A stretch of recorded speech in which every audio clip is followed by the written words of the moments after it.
Doctor BR Ambedkar. Doctor Ambedkar 14 April 1891 జన్మించారు. అతని పూర్తి పేరు భీమ్రావ్ రామ్జీ అంబేద్కర్. అతను భారతదేశపు మొదటి న్యాయమంత్రి. అతన్ని భారత రాజ్యాంగ వాస్తుశిల్పి అంటారు.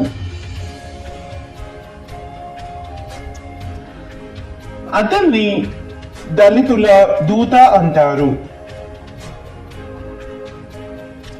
అతను 1956లో నాగ్పూర్లో బౌద్ధ మతాన్ని స్వీకరించాడు.